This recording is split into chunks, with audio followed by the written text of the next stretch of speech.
to run this. And do we have questions from members of the audience? I think we have about enough time to take 3.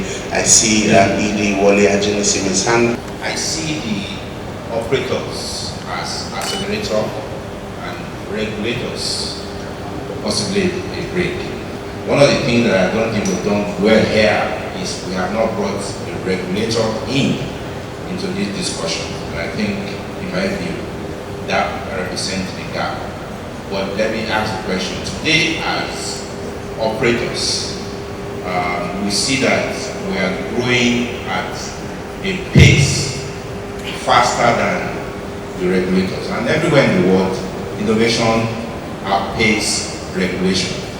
But my question to the panel is this: what new thinking can we adopt as regulators to bridge that gap?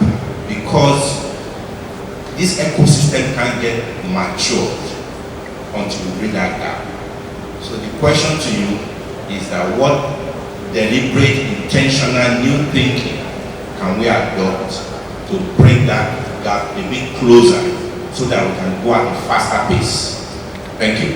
Have done, at least SEC, I know, have actually done some regulatory, some fintech sandboxes, and I think CBN has as well, where they bring a lot of startups together and they innovate within a safe environment before releasing their products to the market.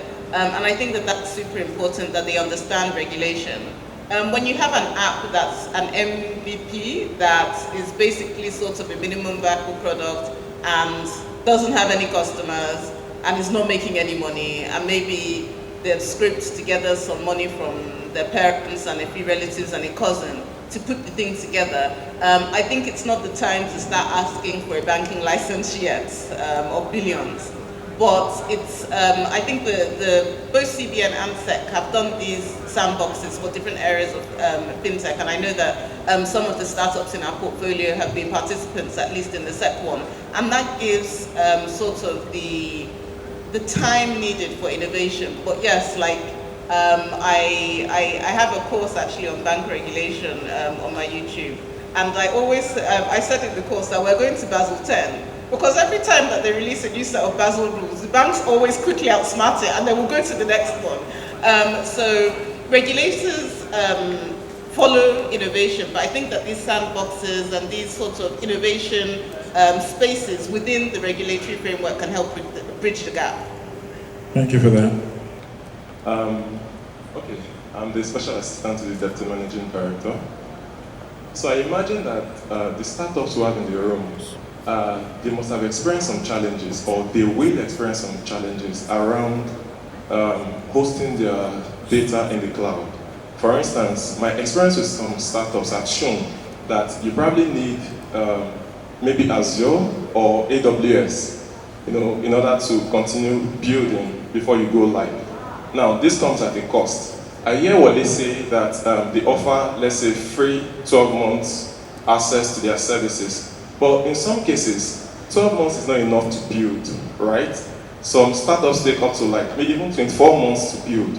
So what would be your advice to startups that fall in this category, who probably don't have the financial capacity to pay for Azure services or even AWS, and yet they need to go live? So what would be your advice to such people? Thank you.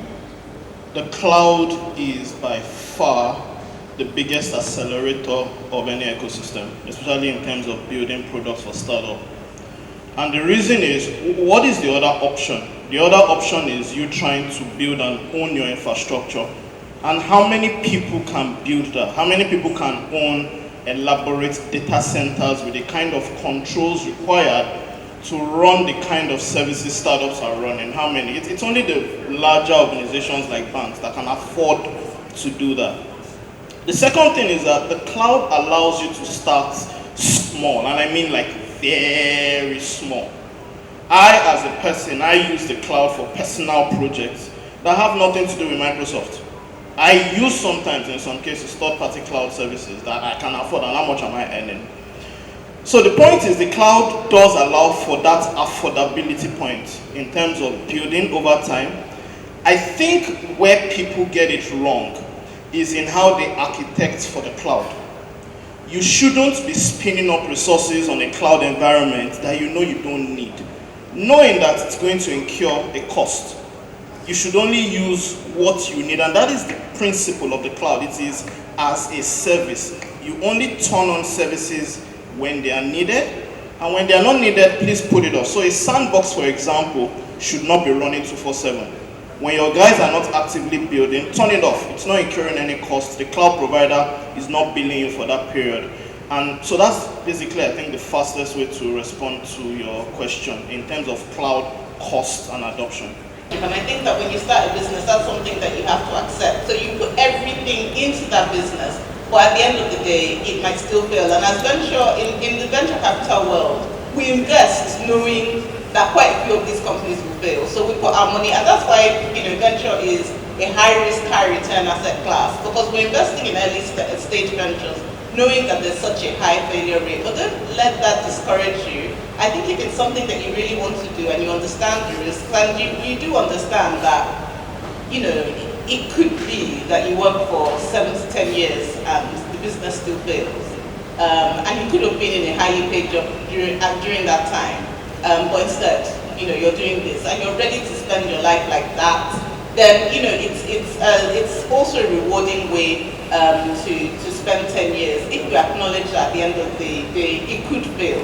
But if you don't like that aspect of risk, then, there's absolutely nothing wrong with being an entrepreneur within an organization and being able to build with the stability of a salary. And there's lots of executives around Nigeria that you can speak to see whether you want to follow the entrepreneurial path or whether you want to be a highly paid executive that still has the opportunity to be entrepreneurial, but within a system that's slightly more forgiving. Thank you very much. I couldn't have responded any better. Round of applause. Unfortunately, we won't be able to take any more questions now, but thank you once again to Wale Dr. System. And with that kind of strategy, literally it's always flowing. Can we also have some of the top executives as well on stage? Numero uno, even as recent as BlackBerry, and the list goes on and on. Innovation is the only constant change. 10 years ago, it's called ROWE, R-O-W-E. It means result-oriented working environment. And it basically speaks to ensuring that you get the job done. Okay, no matter where you are, you don't need to clock in 9 to 5. If you're online, you can do it as long as you deliver on your deliverables. We sure hope you enjoyed this video. For more entertaining video content such as behind the scenes of music videos and movies, music concerts, premieres, interviews, and exclusive gists, subscribe now to our YouTube channel GoldmyneTV and be unleashed into a world of super excitement.